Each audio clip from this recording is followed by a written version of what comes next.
শক্তির দ্বারাই দেহ পরিচালিত হচ্ছে, সেটাকে রূহ বলা হয়। এই রূহ যতদিন দেহের ভিতরে থাকবে ততদিন পর্যন্ত আপনার হাত, পা, চোখ, মুখ, নাক, কান ঠিকঠাক কাজ করবে। যেদিনই রূহটা দেহ থেকে দেহচ্যুত হয়ে যাবে, ডিসকানেকশন হয়ে যাবে, ডিসচার্জ হয়ে যাবে, সম্পর্ক বিচ্ছিন্ন হয়ে যাবে, সেই দিন আপনার এই দেহটা জড় পদার্থে রূপান্তরিত হবে। পোকাতে মাকড়ে আপনার দেহ খাবে, রুহু খাবে না। দেহ নষ্ট হবে, রুহু কোনোদিন নষ্ট, বলেন রুহু কোনোদিন নষ্ট হবে না। মক্কা থেকে শুরু করে মদিনা পর্যন্ত মদিনার বসবাসকারী বাসিন্দা যারা, মক্কার অধিবাসী যারা, নবীর প্রতি ঈর্ষা মনোভাব নিয়ে যারা জীবিকা নির্বাহ করেছে, তাদের মধ্যে প্রায় লোকেরাই বিভিন্ন কোয়ালিটি, বিভিন্ন ক্যাটাগরি, বিভিন্ন ধরনের আমার নবীকে প্রশ্ন করত বা করেছে। উদ্দেশ্য ছিল তাদের নবীকে অপদস্থ করা, নবীকে অপমান করা, বিভিন্ন দিক থেকে। যেমন আমাদের নবী করিম সাল্লাল্লাহু আলাইহি ওয়াসাল্লাম যখন মেরাজ থেকে দুনিয়ায় ফিরে এলেন, তখন মক্কাতেই জনৈক ব্যক্তির সম্মুখে ব্যক্ত করলেন যে আজকের রাত্রিতে আমি মেরাজে গিয়েছিলাম, অল্প সময়ের মধ্যেই ফিরে এলাম। অল্প সময় বলতে এত অল্প যে যাওয়ার সময় আমি ওযু করেছিলাম তো পানি গড়ছিলই দেখলাম, বিছানায় শুয়েছিলাম, উঠে গিয়েছিলাম, রিটার্ন এসে দেখছি আমার দেহের তাপে যে বিছানা গরমে ছিল সেই গরম এখনো বিদ্যমান ছিল, ঠান্ডা হয়নি। যে ঘরে শুয়েছিলাম, ঘর থেকে বেরোবার টাইমে দরজার পাল্লায় হাত দিলাম, জিঞ্জির হিলতে শুরু হয়েছিল। ওই হিলা অবস্থায় দেখে গেলাম, ফিরে এসে দেখছি তো জিঞ্জির এখনো হিলছে। মক্কাতুল মুকাররমা থেকে বোরাকের পিঠে আরোহিত হয়ে বাইতুল মুকাদ্দাসে গিয়ে পৌঁছালাম। হযরত আদম নবী থেকে শুরু করে সমস্ত নবী ও রাসূলগণ মসজিদে প্রেজেন্ট আছেন সশরীরে, আমি সচক্ষে দেখলাম। মসজিদে যদিও তারা লাইন ধরে দাঁড়িয়ে আছেন, কিন্তু যেই জায়গায় ইমাম দাঁড়িয়ে নামাজ পড়ায় সেই জায়গাটাকে মেহরাব বলে।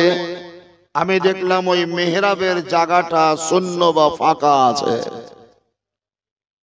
আমি প্রবেশ করার পর আদি পিতা আদম, হযরতে আদম আলাইহিস সালামকে রিকোয়েস্ট করলাম যে যান, আপনি মেহরাবে দণ্ডায়মান হয়ে আমাদেরকে নামাজ পড়ান।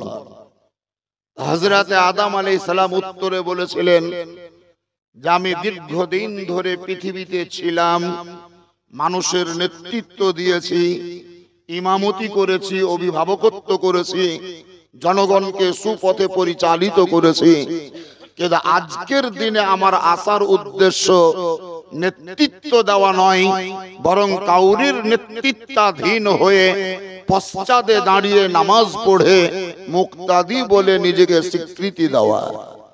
তাই ইয়া রাসূলুল্লাহ, আপনি হচ্ছেন আফজালুর রাসূল, সমস্ত নবী ও রাসূলদের মধ্যে উৎকৃষ্ট, তাই আপনি গিয়ে নামাজ পড়ান, আপনার পশ্চাতে আমি নামাজ পড়ে আপনাকে ইমাম বলে মেনে নেব, আর আমি আপনার মুক্তাদি হব।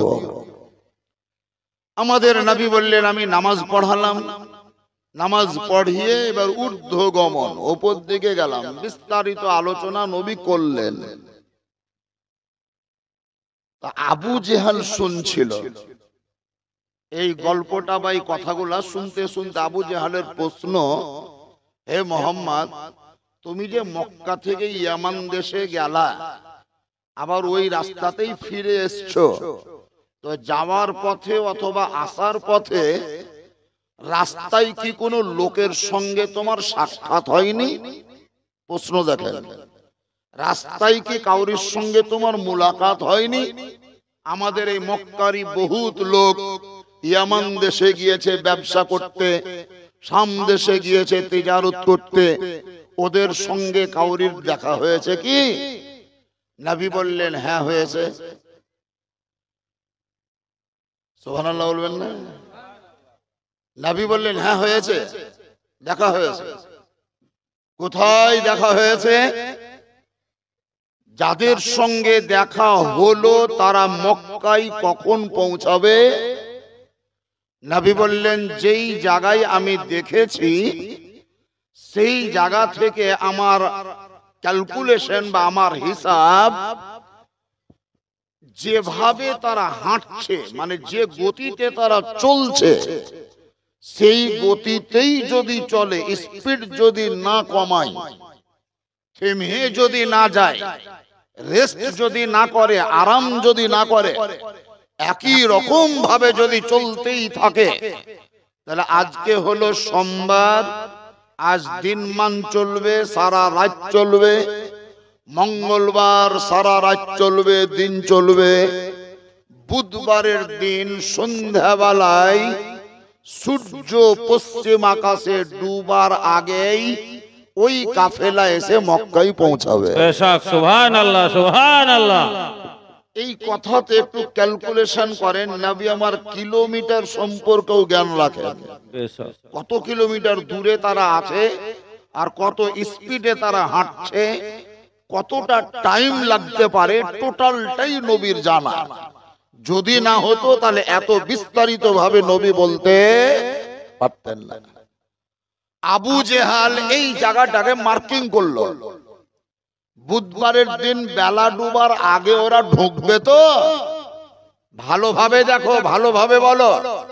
নবী আমার গ্যারান্টি সহকারে বললেন হ্যাঁ ঢুকবেই। সুবহানাল্লাহ, নবী বললেন ঢুকবেই।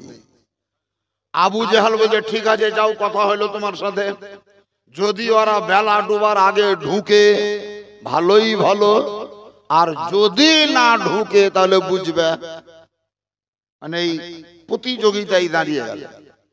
নবীও নিজের বাড়ি চলে গেলেন, আবু জেহালও নিজের ধান্দায় বেরিয়ে গেল। দেখবেন ভোট নেওয়ার জন্য মানুষ ব্যবহারের কারণে ভোট যাহা তাহা যেমন তেমন পায়, পকেট থেকে বাহির করি পকেটে ভোট দেওয়াতে ভোট বেশি পায়। বুঝতে পারলেন না বোধহয়? জি। তারপর আবার পোল্ট্রি,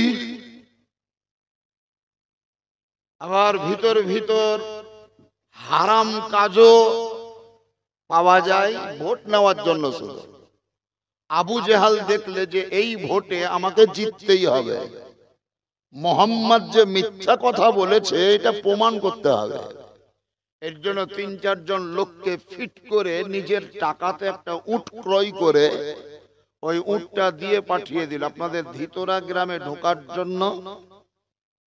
ওই বাঁশলই থেকে এসে মুরার ওই নতুন বাজার ভায়া করে এটা দিয়েও ঢোকা হবে, আর ওই কাহার পাড়া থেকে ওই রাস্তা দিয়েও ঢোকা হবে। বাঁশলই থেকে এলে এটাই শর্ট, এটা একটু ব্যাড। আবু জেহাল এই লোকটাকে মশওয়ারা দিল তুমি উটটা নিয়ে চলে যাও, ওই কাফেলা যেখানে ওরা আসছে ওদেরকে থামাও, এই উটটা জব করো, মাংস কাটো, চামড়া ছাড়াও, রান্না করো, ওদেরকে খাওয়াও। একটা উট জব করে চামড়া ছাড়িয়ে মাংস কেটে রান্না করে খাওয়াতে খুব কম টাইম লাগলেও মিনিমাম 3 ঘন্টা লাগবে, লাগবে না? আবু জেহালের টেন্ডেন্সি যে মাংস খাওয়ার লোভ দেখিয়ে আমি ওদের পথ চলাকে বন্ধ করব। আর মোহাম্মদ যে টাইম দিয়েছে বেলা ডোবার আগে ঢুকবে, ঢুকতে পারবে না। মোটামুটি এসার টাইম তো হবেই, না হলে রাত 10টা বাজবে। এরা গিয়ে উঠজাভ করে খাওয়ালো, 3-4 ঘন্টা লেট হইলো। আবু জেহাল শুধু খুশিতে দড়ি বেড়েছে, এই জিতে লিয়া, আর টেনশন নাই, আর টেনশন নাই। মোহাম্মদ কি বলেছে, যে গতিতে হাঁটছে ওই গতিতেই যদি পথ চলে তাহলে বুধবারের দিন বেলা ডোবার আগে ঢুকবে। আমি তো 4 ঘন্টা গাড়িকে লেট করেই দিয়েছি, সিগন্যাল দিয়েই নি, তার মানে তো ঢুকতে পারছে না। 4 ঘন্টা তো লেট হয়েই গেল। এবার লোকজনকে ফিটফাট করে রেখেছে, তার রেডি থাক, মোহাম্মদের উপর আক্রমণ হবে। মঙ্গলবার গেল, কোনো টেনশন নাই কাউরি। আবু জেহাল ভাবছে যে আমি জয়লাভ করছি। বুধবারের দিন সকাল থেকে আবু জেহালের আনন্দের শেষ নাই। বেলা ডুবতে যাচ্ছে, মানে ডুববো। আবু জেহাল বুঝিলি আছে যে আমার ফতে, আপনার কেল্লা ফতে, মানে আমি জয়লাভ করলাম। একজন নবী প্রেমিক খুব চিন্তায় চিন্তিত। নবী বলেছেন বুধবারের দিন বেলা ডুবার আগেই কাফেলা ঢুকবে। আর মাঠের দিকে তাকিয়ে দেখছি লোকের কোনো পাত্তা নাই। ঢুকবে কখন, আসবে কখন, দেখাই তো যায় না। কথাটা বলবো কাকে? আফসোস, ব্যথা, বেদনা, দুঃখ, ক্লেশ সব অন্তরে নিয়ে ভালোবাসার বহিঃপ্রকাশ করতে গিয়ে নবী যেই গৃহে বিদ্যমান ছিলেন সেই বাড়ির দরজায় দাঁড়িয়ে নবীকে বলছেন, ইয়া রাসূলুল্লাহ, ইয়া হাবিবাল্লাহ। নবী আমার বলেন, কি খবর, হঠাৎ করে তোমার আগমন বা তোমার পদার্পণ? তিনি বলছেন, ইয়া রাসূলুল্লাহ, আপনি বলেছেন বুধবারের দিন সূর্য অস্তমিত হওয়ার পূর্বে মক্কা থেকে যাওয়া ওই কাফেলা মক্কায় পদার্পণ করবে। কিন্তু হুজুর মাঠের দিকে তাকিয়ে দেখলাম ফাঁকা মাঠ, কোনো লোকের নিশানা নাই, কোনো লোকের পাত্তা পাওয়া যায় না। তার মানে ক্যালকুলেশন প্রমাণ করছে যে লোক ঢুকতে পারবে না, এই দিকে বেলা ডুবে যাবে। এরই জন্য আপনাকে আমি খবরটা দিতে এলাম। সুবহান আল্লাহর নবী আকা মুস্তাফা কোনো টেনশন না নিয়ে, কোনো চিন্তিত না হয়ে, চেহারায় কোনো শোকের ছায়া নবীর ছিল না। কোন রকমের চিন্তা নাই, টেনশন নাই, ভয় নাই, ভীতি নাই। নবী আমার ঘর থেকে বেরিয়ে সদরে এলেন। আর স্পটে ফাঁকা জায়গায় দাঁড়িয়ে হাতের ইশারা করেননি, হাত তুলে দোয়াও করেননি, মুখ খুলে কিছু বলেননি। শুধুমাত্র ওই সূর্য যে জায়গায় অবস্থান করছিল ওই সূর্যটার দিকে নবী আমার একবার চোখ তুলে তাকালেন। সুবহানাল্লাহ, সুবহানাল্লাহ। যেমনই সূর্যের দিকে নবী তাকিয়েছেন তেমনি নবীকে সূর্য উত্তরে বলছে, ইয়া রাসূলুল্লাহ, আপনাকে হাত তুলে বাধা দিতে হবে না, মুখ খুলে কিছু বলতে হবে না। আপনি যেমন জান্নাত ও জাহান্নামের জন্য নবী, আপনি যেমন মানব দানবের জন্য নবী, ঠিক তেমন আমি সূর্য হলেও আপনি আমারও নবী। সুবহানাল্লাহ, সুবহানাল্লাহ। সমগ্র জগতের জন্য আপনাকে তৈরি করেছেন আল্লাহ, আমার জন্যও তৈরি করেছেন। আমার কোনো গৌরব নেই, আমার কোনো অহমিকা নেই। আমার মধ্যে যে রোশনি বা তাপ, আমার মধ্যে যে লাইট বা ফোকাস, এটা আমার ব্যক্তিগত ফোকাস নয়, এটা আপনারই নূরের অবদান। সুবহানাল্লাহ। আপনি মুখ ফুটে কিছু বলেননি, হাত তুলে কিছু বলেননি, হাতের দ্বারাই ইশারা করেননি। আপনার চোখ তুলে তাকিয়ে দেখার মাত্রই আমি সূর্য বুঝতে পেরেছি আপনি কি বলতে চাইছেন। আপনাকে টেনশন নিতে হবে না, আপনাকে চিন্তা করতে হবে না। ইয়া রাসূলুল্লাহ, আপনার কথা মোতাবেক ওই কাফেলা যতক্ষণ মক্কায় না ঢুকবে আমি সূর্য দাঁড়িয়ে থাকবো, কসম খোদার ডুববো না। সুবহানাল্লাহ। সূর্য বলছে আমি ডুববই না। আবু জাহেল যতই উটের গোশ খাও, উটের গোশ খাওয়াইলে তো কি হইলো, ঘুষ দিলে তো কি হইলো, দুনিয়ার মানুষ ঘুষখোর, কিন্তু আমি সূর্য, আমি তো ঘুষখোর লই, আমি সুদখোর লই, আমি ঘুষ খাবো না। আমি আপনার তাবেদারি করব, আপনার ইত্তেবা করব, আপনার পৈরাবি করব।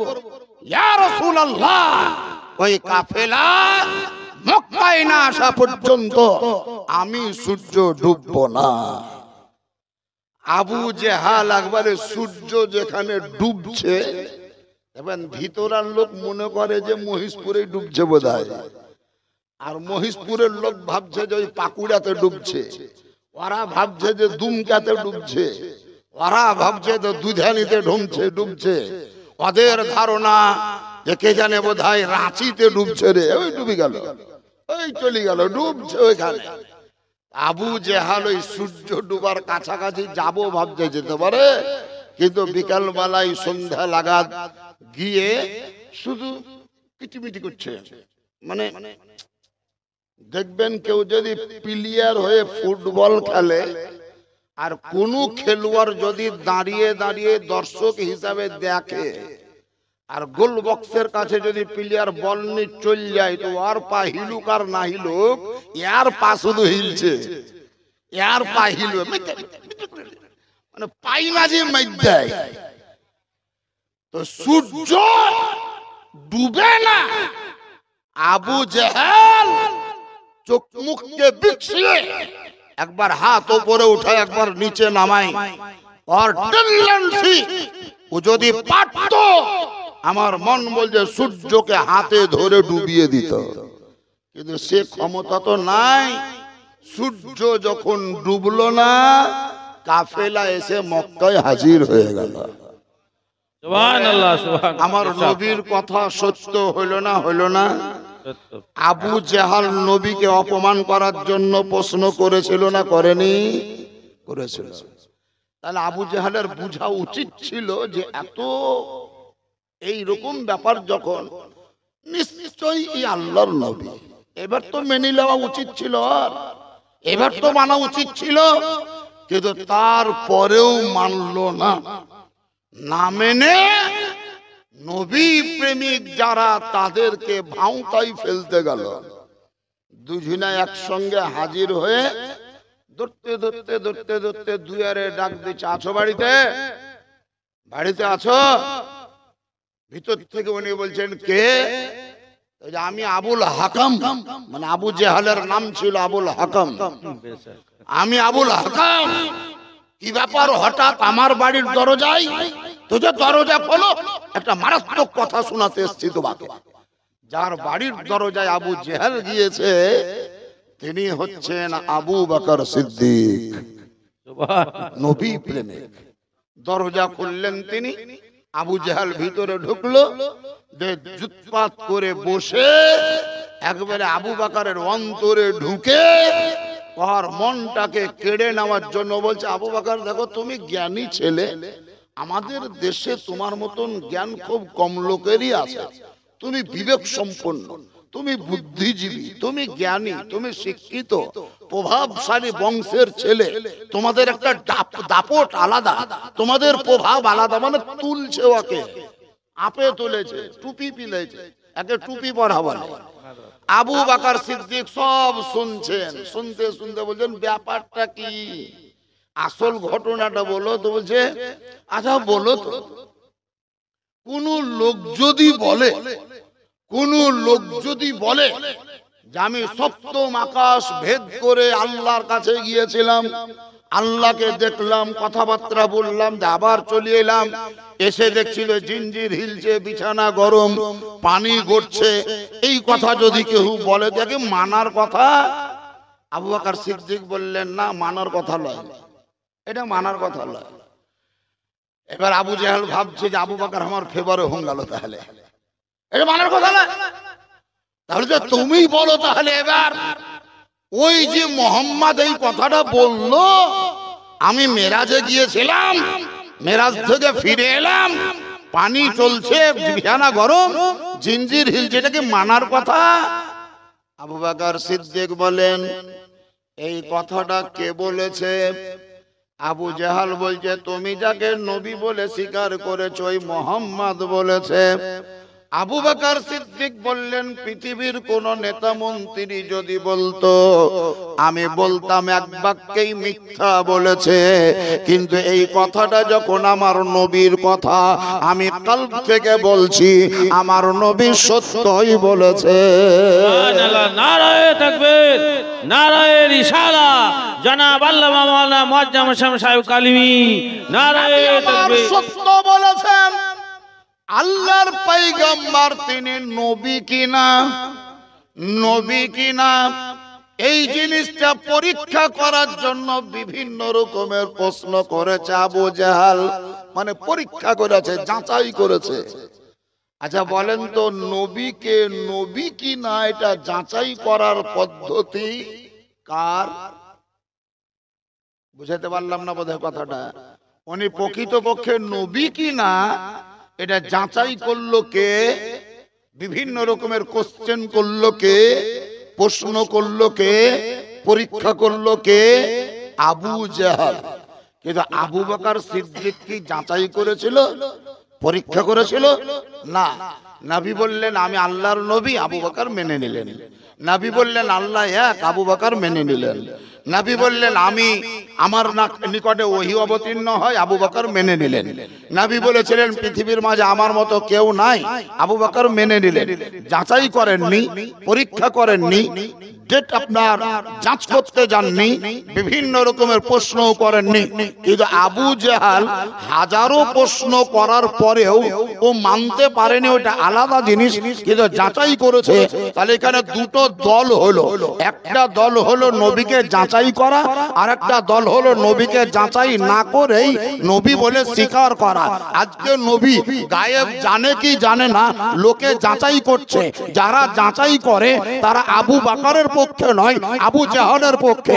নবী মুস্তাফা জিন্দা না মরা যাচাই করে বেড়াচ্ছে আবু জাহালের পক্ষে। নবী মুস্তাফা আপনার কালাম সালাম শুনতে পাই না যাচাই করে বেড়াচ্ছে আবু জাহালের পক্ষে। নবী মুস্তাফা হাজির নাজির কিনা যাচাই করে বেড়াচ্ছে আবু জাহালের পক্ষে। আর সুন্নি হানাফি নবীকে যাচাই করে না, সালাম পড়ে বুঝা গেল আবু বকরের পক্ষে। সুবহানাল্লাহ, সুবহানাল্লাহ। দুটো দল, এক দল হলো আবু জাহালের, আর দ্বিতীয় দল হলো আবু বকরের।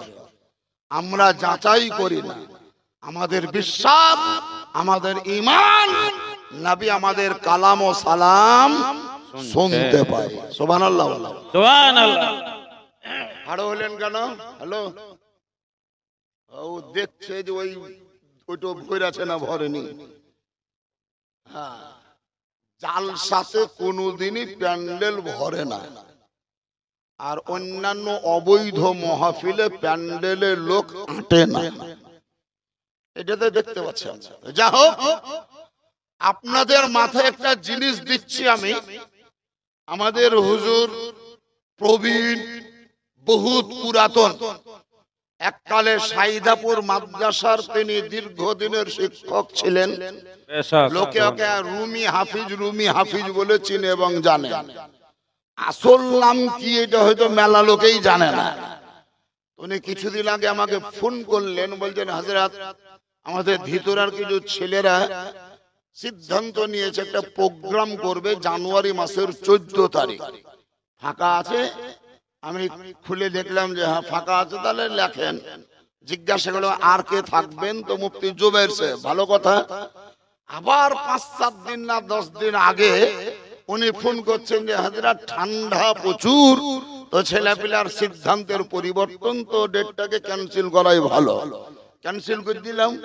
আবার 3 দিন আগে বলছে ফাঁকা আছে না নাই, বলে পড়ি আছে, তো যে চলিয়েছেন। তাহলে এই ইতিহাসটা বলার উদ্দেশ্য আমার নয়, উনি ভিতরাতেই ছিলেন, আমি সিধরে ছিলাম।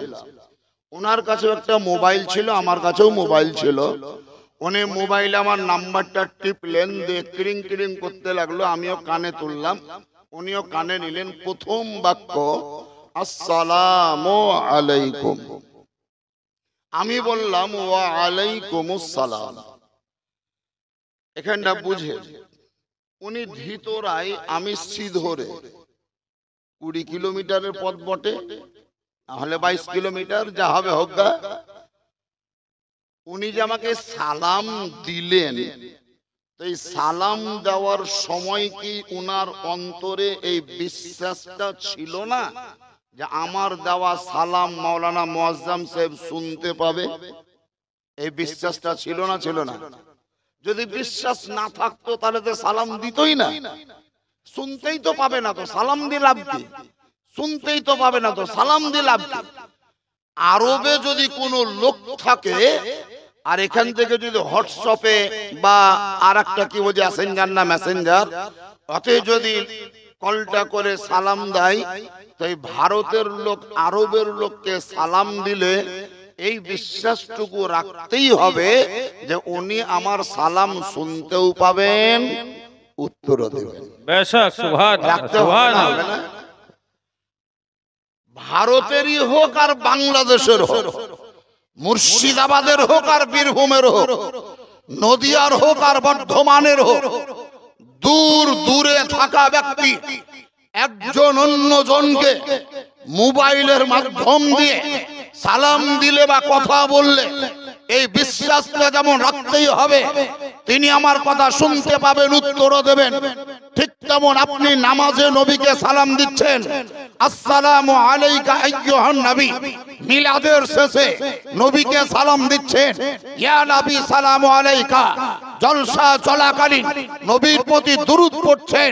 আপনাকে আমাকে বিশ্বাস রাখতে হবে যে আমাদের পড়া দরুদ ও সালাম মদিনাতুল মুনাওয়ারায় থাকা বিরাজ করা নবী আমাদের শুনতে পাবে। পার্থক্য কোন জায়গায়? হাফিজ সাহেবের সালাম শুনতে পেলাম মানুষের তৈরি করা টাওয়ারে, আর আমার নবী আপনাদের সালাম শুনতে পাবেন আল্লাহর দেওয়া পাওয়ারে। এটা শোনা যায় টাওয়ারে, আর উনি শুনবেন আল্লাহর দেওয়া পাওয়ারে। পৃথিবীতে বহুত মানুষ আছে যারা টাওয়ারে তো বিশ্বাসী, কিন্তু আল্লাহর পাওয়ারে বিশ্বাসী নাই, আল্লাহর পাওয়ারকে বিশ্বাস করে না। বাপ বলছিলাম নবী পাক আকা মুস্তাফাকে বিভিন্ন রকম ভাবে প্রশ্ন করেছিল, কাফিরেরা কিন্তু কোন জায়গায় আটকাতে নবীকে পারেনি। ওই আবু জাহাল আবার নবীকে প্রশ্ন করলে, মোহাম্মদ তুমি তো বললা যে বাইতুল মুকাদ্দাসে গিয়ে নামাজ পড়েছি, আচ্ছা বলো তো ওই বাইতুল মুকাদ্দাসের ঢোকার জন্য দরজা কটা, জানালা কটা, পিলার কটা, সব জিজ্ঞাসা করছে। এগুলা কি জিজ্ঞাসা করার কথা? আপনারা যে ধীতরা মিয়াপুরে হযরত থাকতেন, মিয়াপুরের মসজিদে মেলা মুসল্লি পুরাতন আছে, ছতে উঠার সিঁড়ি কটা ও কি গুণিত হয়েছে মনে নেই? এক কাতারে কটা লোক ধরে, ওয়াও হয়তো হবে গোনা নাই, ওয়া তো ওয়া। কতদিন থেকে ইনাকে আপনারা পীর সাহেব বলে শ্রদ্ধা করছেন, আজকে এসে জিজ্ঞাসা হলাম পীর সাহেবের নাম কি? তো কমিটির ছেলেরা বলছে আমরা পারবো না। ও বুঝে ওই মুরব্বী লোক পারতে পারে, যাদের বাড়িতে বসে আছে আশিকুর না কি নাম ছেলেটার, ওর বাপ তো একটু মুরব্বী, ও বলছে আমরা মুরব্বী নাকি আমরা পারি, মানে ও মুরব্বী হয়নি এখনো, ওর ধারণে আমি মুরব্বী হয়েই নেই। শেষ বেলায় টিফিন খাচ্ছিলেন আমাদের মাওলানা আইনুল হক সাহেব, ওয়াজ করে গেলেন এখান থেকে, মুফতি জুবায়ের সাহেব উনাকে জিজ্ঞাসা করলেন, তো আমিও বলতে পারবো না, বলতে পারবে না। মেনে আসছেন, মানাটা আলাদা জিনিস আর জানাটা আলাদা জিনিস, এটা জানেন না? মসজিদের ছতে উঠার সিঁড়ি কটা জানা নাই। আবু জেহালের প্রশ্ন, বাইতুল মুকাদ্দাসের দরজা কটা, জানালা কটা, পিলার কটা? যেহেতু তুমি দাবি করলে বাইতুল মুকাদ্দাসে গিয়ে নামাজ পড়েছি, তাই তুমি বলো। আচ্ছা বলেন তো কোনো প্রশ্ন হইল? আল্লাহর নবী আকা মুস্তাফা চক্ষুদ্বয় বন্ধ করলেন, আন্তরিকভাবে আল্লাহর সঙ্গে যোগাযোগ করলেন। আমার নবীকে আল্লাহ বলছেন, হে নবী, হে পয়গম্বর, ঘাবড়ায়ো না, টেনশন নিও না, আমি তোমার চোখের সামনে ওই বাইতুল মুকাদ্দাসকে হাজির করে দিচ্ছি, তুমি চোখে দেখো আর আবু জাহালের উত্তরে বলো। আচ্ছা বলেন, ওই নবীকে কি আবু জাহাল পারবে? যে নবীর খাতিরে আল্লাহ বাইতুল মুকাদ্দাস হাজির করে দেয়, সেই নবীকে আবু জাহাল তো আবু জাহালের কেউই পারবে না। এবার আসেন, কোরআন পাকের মধ্যে লেখা আছে, আল্লাহ জানতেন আগে থেকে যে আমার নবীকে অপমান করার ইচ্ছা নিয়ে মক্কার লোকেরা, মদিনার লোকেরা বিভিন্ন রকমের কোশ্চেন থ্রো করবে, প্রশ্ন করবে। এই কারণে আমার নবীকে সতর্ক করে নবীকে বলছেন, হে পয়গম্বর, ইয়াসআলুনাকা আনির রূহ, বিভিন্ন রকমের প্রশ্ন করতে করতে করতে করতে ওই মদিনার ইহুদিরা, মক্কার কাফিরেরা আপনাকে এই প্রশ্নটাও করবে যে রূহ কি জিনিস, রূহ কি জিনিস। ইয়াসআলুনাকা আনির রূহ, আপনাকে রূহ সম্পর্কে প্রশ্ন করবে, রূহটা কি জিনিস আপনাকে জিজ্ঞাসা করবে। তখন আপনি উত্তরে কি বলবেন? আল্লাহ সেটাও শিখিয়ে দিলেন, কুলির রূহ মিন আমরিল্লাহ। আপনি উত্তরে বলবেন যে রূহের কোনো আকার নাই, রূহের কোনো রং নাই, রূহের কোনো ঢং নাই, রূহের কোনো ওজন নাই, রূহের কোনো লম্বাই নাই, চওড়াই নাই, গোলাই নাই, রূহের কোনো আকার আকৃতি নাই। রূহ মানে এটা হচ্ছে আল্লাহর হুকুম মাত্র, শুধুমাত্র আল্লাহর হুকুম। আল্লাহর হুকুমেই আপনারা জিন্দা আছেন, আল্লাহর হুকুমেই আমরা, যারা বলেন আল্লাহর হুকুমে আমরা মরে যাব, আল্লাহর হুকুম। তাহলে আমরা আল্লাহর হুকুমে বেঁচে আছি নাকি? মেলা লোক বলছে যে মানে এটা বলতেও খারাপ, বলাও খারাপ, তো যে ওর দানেই বেঁচে আছে। কেউ কেউ বলে ওর দানেই বেঁচে আছে। কেউ কোনোদিন কোন মানুষের দানে বেঁচে থাকে না, একমাত্র আল্লাহর হুকুমে আপনারা বেঁচে আছেন। যেদিন আল্লাহর হুকুম হবে সেই দিনই আপনি মরে যাবেন। আজকে যদি মরেন তাহলে আপনি মুসলমান হিসাবে কবরে যাবেন, আর হিন্দু হলে শ্মশানে গিয়ে পুড়বে। ওকে কাঠালি দিয়ে পুড়িয়ে ছাই করতো, এখন স্ট্যান্ডার্ড ভাবে কারেন্টের শর্ট দিয়ে এমন ভাবে পুড়েছে যে ওর দেহই থাকছে, ভিতর ভিতর পুড়ে যাচ্ছে। আর শ্মশান ঘাট দেখবেন বেশিরভাগ গঙ্গা নদীর পাশেই, নদীর ধারে। কেন? ওই মৃত্যু ব্যক্তিটাকে পুড়িয়ে ছাই করে বস্তায় ভরে রাখে না, রাইস মিলের ছাই কাজে লাগছে, কিন্তু ওই ছাই কাজে লাগে না, ভাঁড়ে ভরে গঙ্গায় ভাসাইন দিচ্ছে। ওদের টেন্ডেন্সি বা উদ্দেশ্য, পুড়াইলাম, ছাই করলাম, নদীতে ভাসাইন দিলাম, আর কোনো ব্যাপার নাই, প্রশ্ন টশ্ন কিচ্ছু নাই, এই ওর স্বরূপ, এই ওর নরক, এই সব। আল্লাহ তাআলা বলছেন তুমি পুড়িয়ে ছাই করো আর মাটিতে মিশাইন দাও, কোনো আপত্তি নাই, আমি আল্লাহ ওর দেহ আবার তৈরি করে নেব। রূহ আছে আমার হাতে, আবার তৈরি করে নেব। ওখানে আর প্রশ্ন হবে, আপনাদের কবরে প্রশ্ন হবে। কোথায় প্রশ্ন হবে? আমাদের কবরে। আমাদের পরীক্ষার হল কোথায়? কবর। এই ফেব্রুয়ারি মাসের 10 তারিখ 2025-এ মাধ্যমিক পরীক্ষা হবে ছেলে মেয়েদের। আচ্ছা, এখন থেকেই যদি পরীক্ষার কোশ্চেন গুলা হেডমাস্টারের হাতে চলে আসে আর নিজের স্কুলের ছেলে মেয়েকে বলে দেয়, তাহলে ওই কোশ্চেন কি আর পরীক্ষা হবে? আর হবে? আবার বাতিল বলে ঘোষণা হবে, বাতিল হবে না। চুরি করে নিয়ে এসুক আর কেউকে টাকা পয়সা দিয়ে আনো, বাস্ট হয়ে গেছে মানে এটা বাতিল, নতুন করে আবার কোশ্চেন তৈরি করো। লিক আউট হয়ে গেছে, কোশ্চেন আউট হয়ে গিয়েছে, এই প্রশ্ন আর থাকবে না।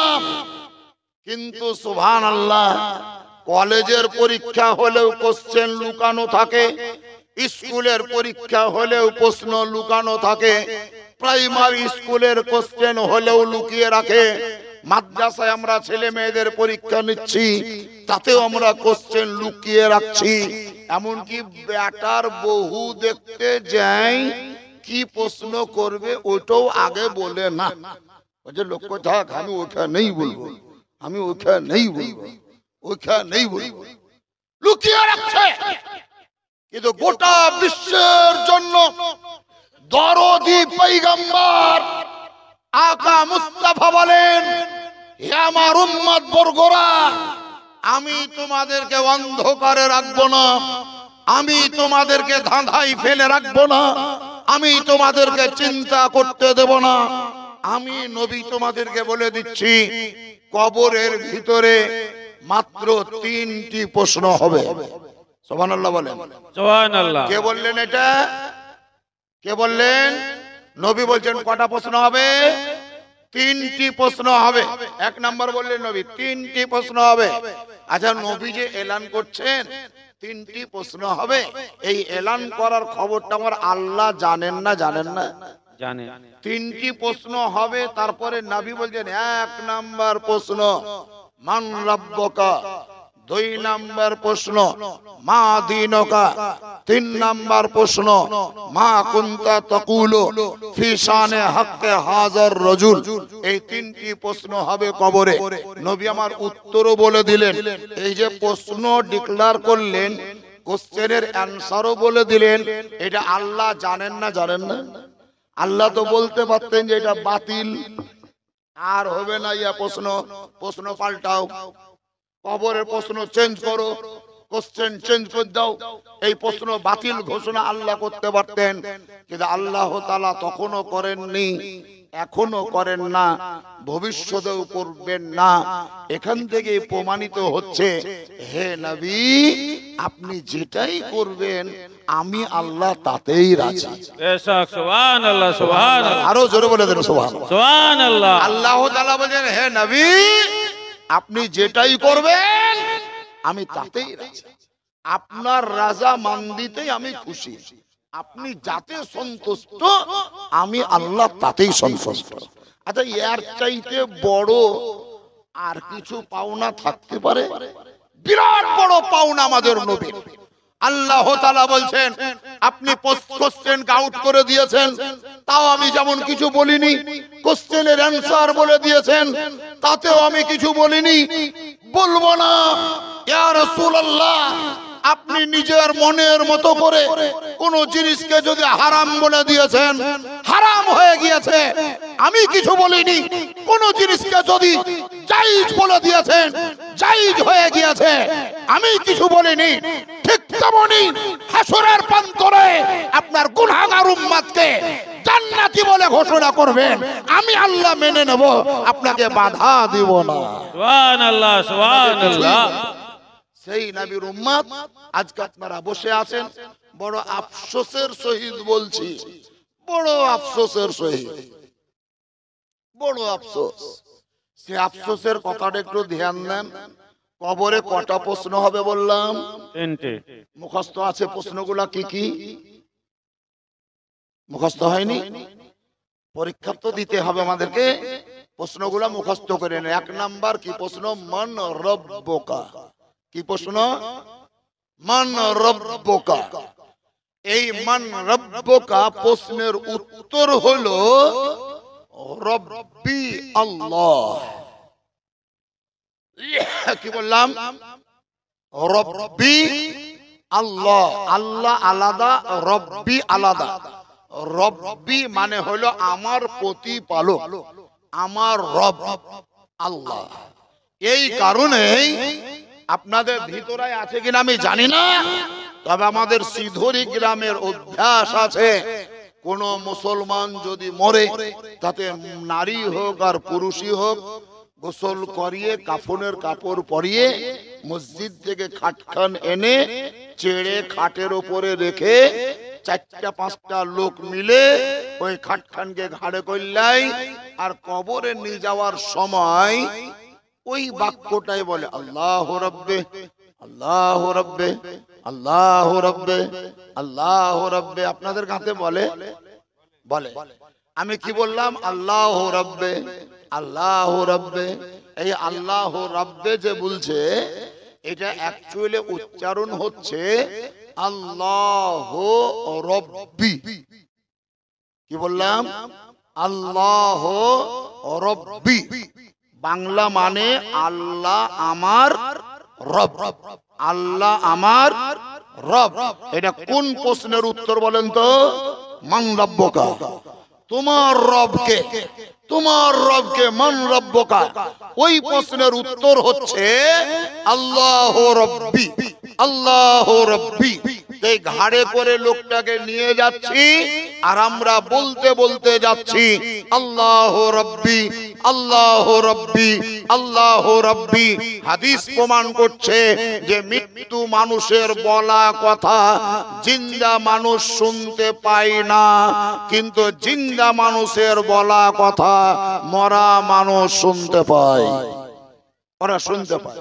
আপনি যখন ঘাড়ে করে নিয়ে যাবেন আর বলবেন আল্লাহ রব্বি আল্লাহ রব্বি আল্লাহ রব্বি, ও শুনতে পাবে না? পাবে না? ও শুনতে শুনতেই যাচ্ছে। কবরে নামালেন, ঢেকে দিলেন, ফেরেশতা এসে ওই প্রশ্নটাই করি বসল মান রব্বুকা। অর্থ শোনাই ছিল। সম্ভাবনা আছে এই খাটের উপরে শুয়ে যে কোশ্চেনের অ্যানসার শুনতে শুনতে গিয়েছে আল্লাহ তাআলার ইচ্ছায় হতে পারে ওর মুখ থেকে বেরিয়ে যাবে আল্লাহ রব্বি আল্লাহ রব্বি। তার মানে আল্লাহ আমার রব। এখানে বোঝা গেল আল্লাহ রব্বি বলাতে ইন্তেকাল করা ব্যক্তির উপকার আছে, ক্ষতি নাই। কিন্তু যারা আহলে হাদিস ওয়াহাবি লামাযহাবি এরা মরা মানুষকে ঘাড়ে করে নিয়ে যায় একদম নীরব, কোনো কথা নাই, সাইলেন্ট, একদম চুপচাপ। ঘাড়ে করে নিলে হেঁটে বলে একদম নীরবে নিয়ে যায়। না পড়ে দরুদ, না পড়ে সালাম, না পড়ে কলেমা, না পড়ে আর কিছু, না পড়ে আল্লাহ রব্বি, কিছুই বলে না। কিন্তু আমরা আল্লাহ রব্বি আল্লাহ রব্বি বলতে বলতে নিয়ে যাই। তার কারণই এটা যে যদি তার মুখস্থ হয়ে যায়, যদি তার ব্রেনে ধরে যায়, তাহলে এই প্রশ্নের উত্তরে কবরের ভিতরে অ্যানসার দিতে পারবে। প্রথম প্রশ্ন মান রব্বুকা, আপনি আমি বলবো রব্বি আল্লাহ, আল্লাহ আমার রব। তাহলে মাওলানা সাহেব বলবে আল্লাহ আমার রব, আমিও বলবো, ইনিও বলবেন, উনিও বলবেন, আপনারাও বলবেন আল্লাহ আমার রব।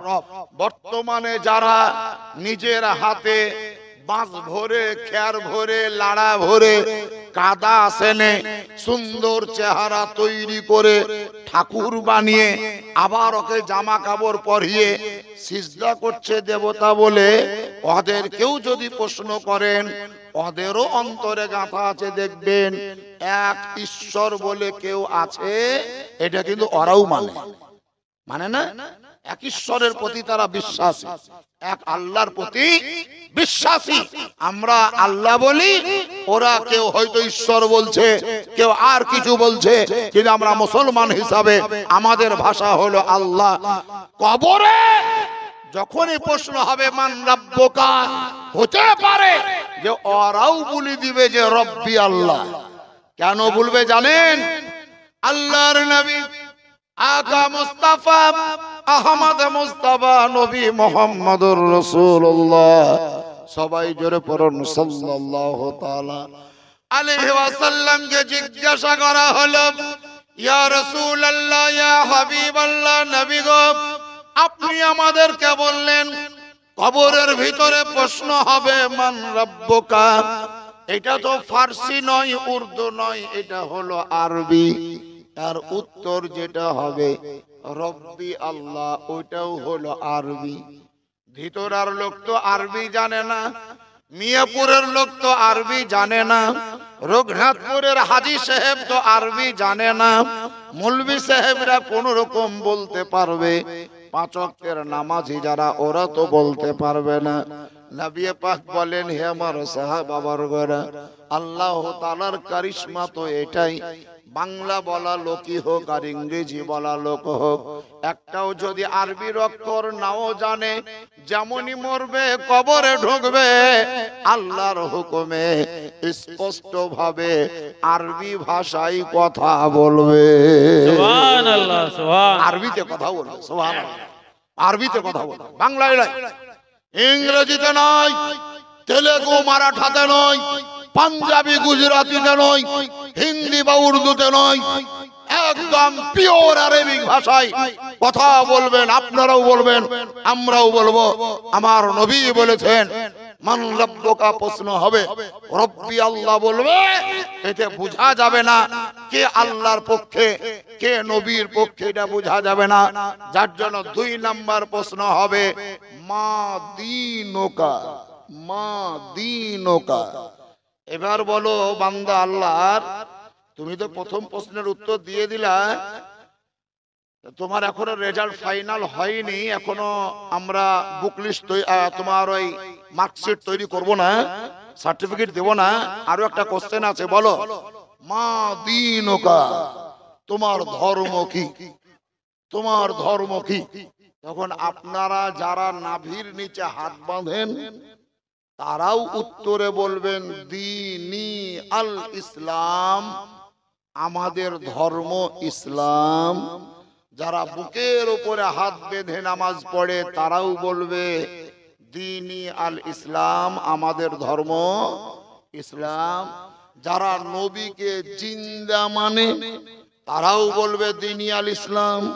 যারা নবীকে মরা বলে জানে তারাও বলবে দীনি আল ইসলাম। যারা পীর শ্রদ্ধা করে বা মানে তারাও বলবে দীনি আল ইসলাম। যারা পীর মানে না তারাও বলবে দীনি আল ইসলাম, আমাদের ধর্ম ইসলাম। তার মানে এখানেও ভাগ হলো না, এক জায়গাতেই থেকে গেল। এখনো মার্কশিট তৈরি হবে না, ফাইনাল ডিক্লার ফেরেশতারা দিবে না। ওই ফেরেশতারা বলবে 3 নাম্বার কোশ্চেন, ফাইনাল কোশ্চেন, এটাই ডিসিশন। এই কোশ্চেনটা করার পর আর 4 নম্বরের প্রশ্ন হবে না। ফেরেশতারা প্রশ্ন করবেন, মা কুনতা তাকুলু ফি শানে হাক্কে হাযার রাজুল। হে আল্লাহর বান্দা, তুমি বলো তোমার কবরে যিনি তোমার চোখের সম্মুখে বসে আছেন এই ব্যক্তি সম্পর্কে দুনিয়ায় তুমি কি বলা বলি করতে? সুবহানাল্লাহ, সুবহানাল্লাহ। তার সম্পর্কে তোমার কি ধারণা ছিল, কেমন করে ইনাকে মানতে? এখন কি বলছো ওইটা নয়, দুনিয়াতে কেমন কি বলতে আপনার। এবার বলেন, দুনিয়াতে আমরা নবীকে বলি ইয়া রাসূলুল্লাহ, ইয়া হাবিবাল্লাহ, ইয়া কাসিমার রিজকিল্লাহ, ইয়া হাবিবাল্লাহ, ইয়া নূরাম মিন নূরিল্লাহ। নবীর নাম শুনে মুখে চুম্বন দিয়ে চোখে বুলাই নবীকে আমরা বলি সাইয়্যিদুর রাসূল, আফজালুর রাসূল, ইমামুল আম্বিয়া, খাতামুন নবিয়্যিন, সাইয়্যিদুল মুরসালিন, রাহাতুল আশিকিন, আনিসুল গরিবিন, শফিউল মুজনিবিন, রাহমাতুল লিল আলামিন। এইভাবে আমরা নবীকে বলি, নবীকে জানি। আমরা এই মতের পন্থী, আমরা এই মতের লোক। কিন্তু কোন মানুষ পৃথিবীতে আছে, নবী তো আমাদের মতো মানুষ, নবী তো আমাদের বড় ভাইয়ের মতো সম্মানের যোগ্য, নবী তো মানুষের মতোই মানুষ। এইরকম বলা যাদের অভ্যাস থাকবে সেই জায়গাতে গিয়ে আটকে যাবে। যখন প্রশ্ন হবে মা কুনতা তাকুলু ফি শানে হাক্কে হাযার রাজুল, যারা সুন্নি হানাফি হবে তারা নির্দ্বিধায় বলবে আশহাদু আল্লা ইলাহা ইল্লাল্লাহ ওয়া আশহাদু আন্না মুহাম্মাদান আবদুহু ওয়া রাসূলুহু। আমি সাক্ষ্য দিচ্ছি আল্লাহ ছাড়া কোনো মাবুদ নেই, এবং আরো সাক্ষ্য দিচ্ছি যে হযরত মুহাম্মদ সাল্লাল্লাহু তাআলা আলাইহি ওয়াসাল্লাম তিনি হচ্ছেন আল্লাহর বান্দা এবং আল্লাহর রাসূল। কিন্তু যারা ভাই বলাই অভ্যস্ত, ভাই বলাই অভ্যস্ত, ধরলেন হাজী সাহেবকে যদি আমি দাদা বলি, আগে বোধহয় আমাদের এলাকাতে যেতেন উনি, এখন আর যান না, টাকা পয়সা হয়ে গেছে ইনশাআল্লাহ। হাজী সাহেবকে আমি দাদা বলি, উনি হয়তো আমাকে দাদা বলেন। 6 মাস 9 মাস ধরে যদি দাদা দাদা দাদা দাদা ভাই বলা অভ্যাস হয়, হঠাৎ করে উনি যদি আমার বাড়ি চলে যান, আর আমার মা যদি জিজ্ঞাসা করে যে হাগো বাবা, হ্যাঁ মৌলভী সাহেব বা মাওলানা সাহেব এই লোকটা কে, আমি বলবো যে রঘুনাথপুর বাড়ি, আমার শ্বশুর হয় বা খালু হয়। এয়া বলবো, ওয়া বলবো কি বলবো? দাদা বলবো, নালে ভাই বলবো। কেন? ওই যে দাদা বলা অভ্যাস। এই পৃথিবীতে যাদের নবীকে ভাই বলা অভ্যাস থাকবে, তারা কবরে গিয়ে ওই জায়গায় আটকে যাবে। অভ্যাস যার যেটা থাকবে ওই জায়গায় ফাইনাল হবে, ক্লিয়ার হবে। 3টা প্রশ্নের উত্তর যখন আপনি দিয়ে দিলেন, ফারিস্তা মণ্ডলীরা মার্কশিট তৈরি করবে, নাম্বারিং করে আল্লাহর কাছে রেজাল্ট দিয়ে দেবে, আল্লাহ তোমার এই বান্দা পাস। সুবহানাল্লাহ। বেশক আল্লাহ বলবে, ফারিস্তারা বলবে তোমার এই বান্দা পাস। আল্লাহ বলবেন তাহলে তোমরা কাজ করো, ওই বান্দাকে বলো নাম। নাম নাম মানে হলো উপর থেকে নিচে নাম ওয়ালয়, ছত থেকে নিচে নাম ইয়ালয়, গাছ থেকে নাম, এই ছত থেকে নাম, সিঁড়িতে নাম, চকি থেকে নাম, খাট থেকে নাম, ইয়ালয়। নাম মানে তুমি শুয়ে যাও। সুবহানাল্লাহ। সুবহান। আরবিক ভাষায় আন-নাওমু মানে সোনা, সোনা মানে স্লিপার, শুয়ে যাওয়া, স্লিপিং, ঘুমিয়ে যাওয়া। এর জন্য ফজরের সময় আজান দিতে গিয়ে দেখবেন আসসালাতু খায়রুম মিনান নাওম। নাওম এই নুনের পরে ওয়াও আছে, যার জন্য মুখটাকে গোল করে এইভাবে বন্ধ করতে হবে। নাওম। আর বর্তমানে আমাদের মসজিদের আজান তো সুবহানাল্লাহ, ভ্যারাইটিজের আজান। আসসালাতু খায়রুম মিনান নাওম।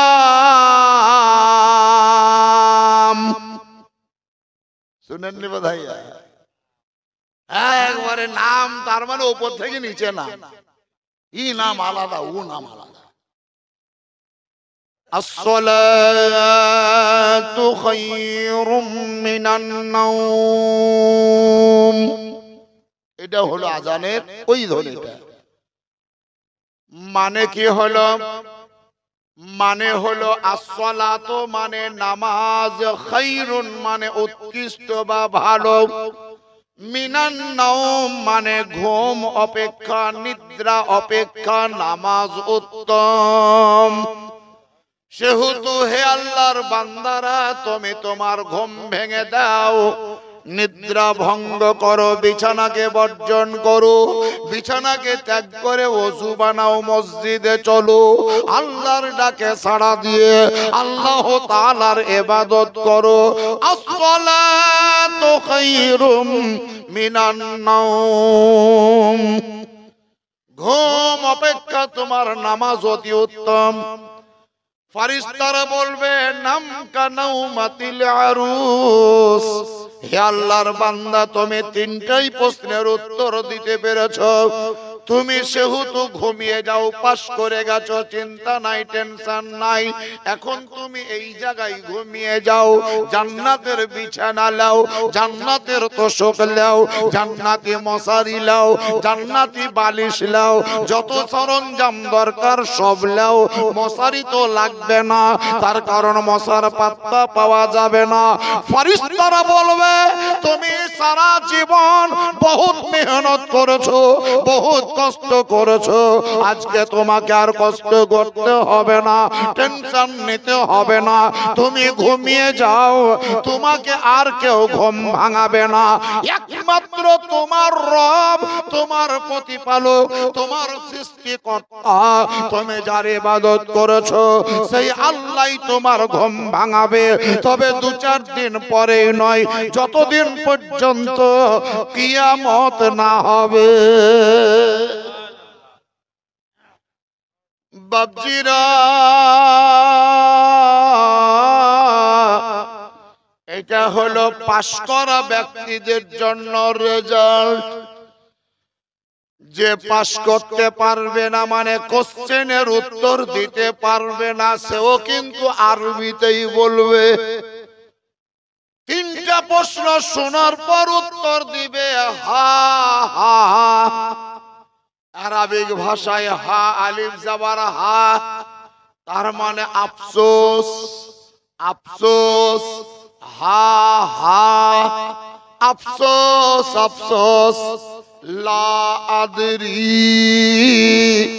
হে ফেরেশতারা, আপনারা যে প্রশ্নগুলো আমাকে করলেন, এই প্রশ্ন সম্পর্কে আমার কোনো জ্ঞান নাই, কোনো ধারণা নাই, সেহেতু এর উত্তর আমি দিতে পারবো না, তার কারণ আমি কিছুই জানি না।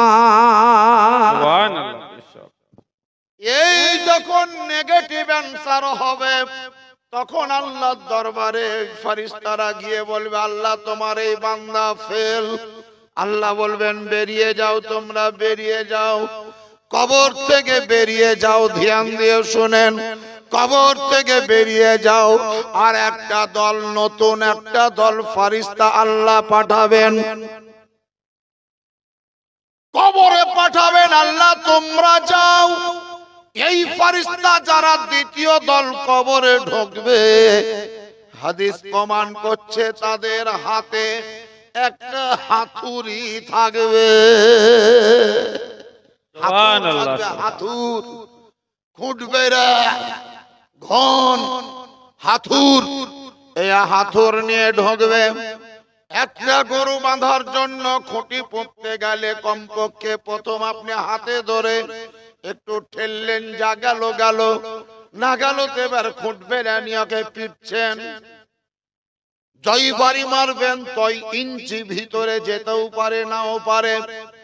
কিন্তু নবী মুস্তাফা বলেছেন, ওই ফেরেশতা যাহারা হাতুর যুক্ত অবস্থায় কবরে প্রবেশ করবে, মৃত্যু ব্যক্তি তো কবরের ভিতরে প্রশ্নের উত্তর দেওয়ার জন্য বসেই ছিল, বসেই থাকবে, উত্তর দিতে পারেনি। এর জন্য এই ফেরেশতারা তার মাথার উপরে ওই হাতুর খানকে নিয়ে ঠুক করে একবার বাড়ি মারবে। সাহাবায়ে কেরামরা শুনছেন, নবী আমার বলেন, আমার নবী মুস্তাফা বলছেন, ওই হাতুর দিয়ে ঠুক করে মারাটা এত শক্তি প্রয়োগ করে মারবে যে বসে থাকা ব্যক্তি 1 ইঞ্চি 2 ইঞ্চি নয়, 1 ফুট 1.5 ফুট 2 ফুট নয়, বরং ওই মাটির নিচে ৭০ গজ ভিতরে তলিয়ে যাবে। ইয়া রাসূলুল্লাহ, ইয়া হাবিবাল্লাহ, নবী গো, লোকটা কি ওই ৭০ গজ ভিতরে থেকেই যাবে? নবী বললেন, না, থাকতে দিবে না। ওই ফেরেশতারা আবার হাত ভরে তার চুলের মুঠিকে টান মেরে তুলবে, আবার কবরে বসাবে, আবার হাতুড়ের বাড়ি মারবে। এটা হলো হালকা শাস্তি, এটা হলো নিম্নতম শাস্তি।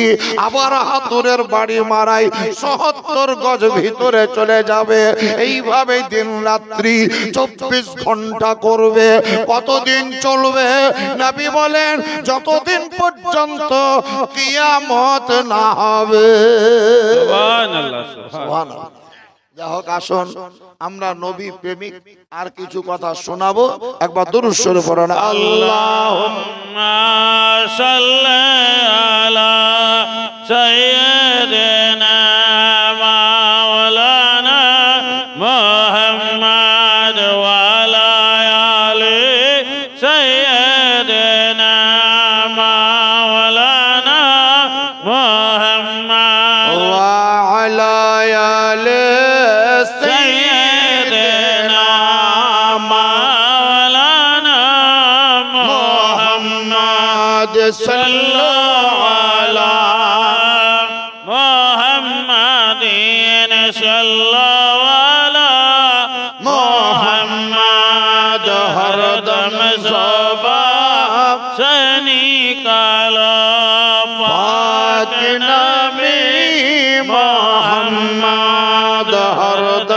সাবা সেনি কালো শফি মোহাম্মদ। সবাই জোরে পড়ুন সাল্লাল্লাহু আলাইহি ওয়াসাল্লাম। বাবাজিরা, আমরা যে মাযহাবের লোক, ইমামে আজম আবু হানিফা আমাদের ইমাম, আর একটা ইমামের নাম ইমামে শাফিঈ, ইমামে মালিক, ইমামে মুহাম্মদ বিন হাম্বল।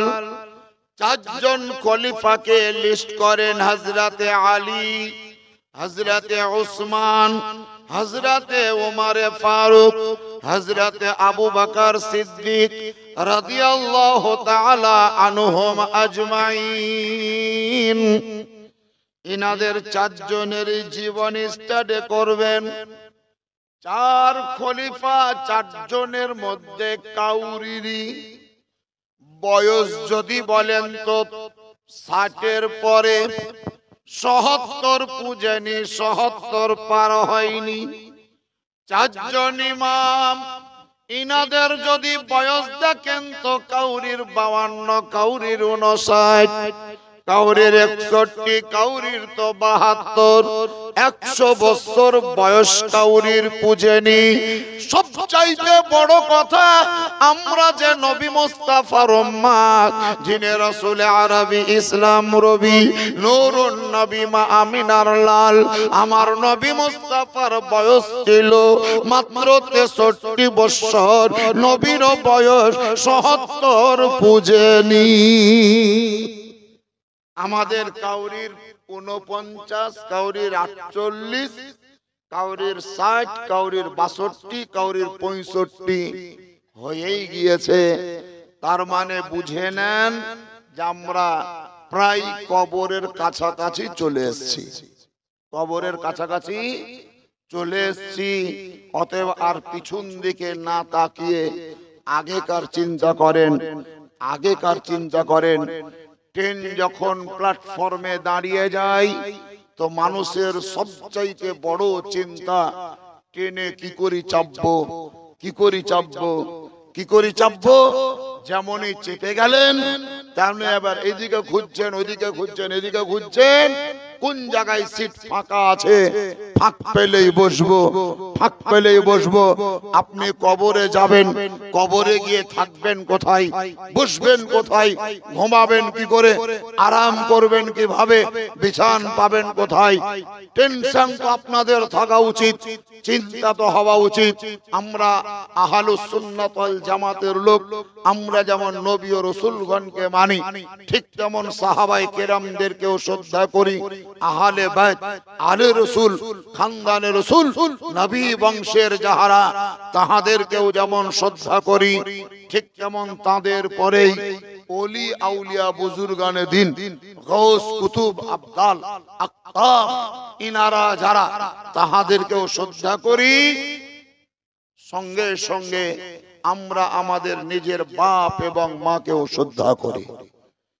তবে আমি একটি মেসেজ দিয়ে যাব, যদি কেউ বাপকে খেতে না দেন, বাপের শ্রদ্ধা না করেন, মায়ের শ্রদ্ধা না করেন, মা যদি আপনার ব্যবহারে সন্তুষ্ট না হয়, বাপ যদি আপনার প্রতি অসন্তুষ্ট থাকে, আপনি যদি বাপ মায়ের প্রতি নির্যাতন করে থাকেন, অত্যাচার করে থাকেন, আপনি যদি বড় পীর আব্দুল কাদের জিলানীর মুরিদ হন, আপনি লিখে নেন, ওই মুরিদ হওয়ায় আপনার কোনো কাজে লাগবে না।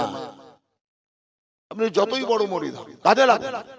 আপনার বাপ মায়ের শ্রদ্ধা করেন, ওলি আউলিয়াদের কাছ থেকে ফায়েজ পাবেন, বুজুর্গানে দ্বীনদের কাছ থেকে ফায়েজ পাবেন। যাই হোক, আমি যতটুকু শুনলাম জানলাম, তাতে আপনাদের এই মাজারে আরাম করা ব্যক্তি যিনি, আল্লাহওয়ালা যিনি আছেন, বহুত পুরাতন, বহুত পুরাতন, দীর্ঘদিন ধরে আপনারা তিনাকে মেনে আসছেন, মেনে আসছেন। এই যে দেখছেন গম্বুজের মতন একটা গম্বুজ, তারপরে ছত, এটা করতে গিয়ে নিশ্চয়ই খরচ কিছু হয়েছে, প্রায় $1,02 টাকা খরচ করেই ফেলেছেন। আপনাদের গ্রামের লোকের দেওয়া, কাহুরির না কাহুরির দেওয়া।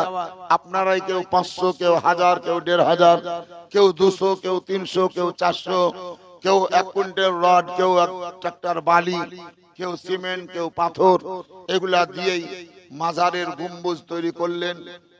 যা রং ঢং দেখতে পাওয়া যাচ্ছে তাতে এখনো বহুত কাজ বাকি। এই কাজগুলোও কিন্তু আপনাদেরকেই করতে হবে। আর এই কাজগুলো যদি আমরা করি তাহলে আমাদের মুসলমানদের ঐতিহ্য বাড়বে, আমাদের ইজ্জত বৃদ্ধি পাবে, সম্মান বাড়বে। অনেকক্ষণ থেকে ওয়াজ শুনছেন, জালসা শুনছেন।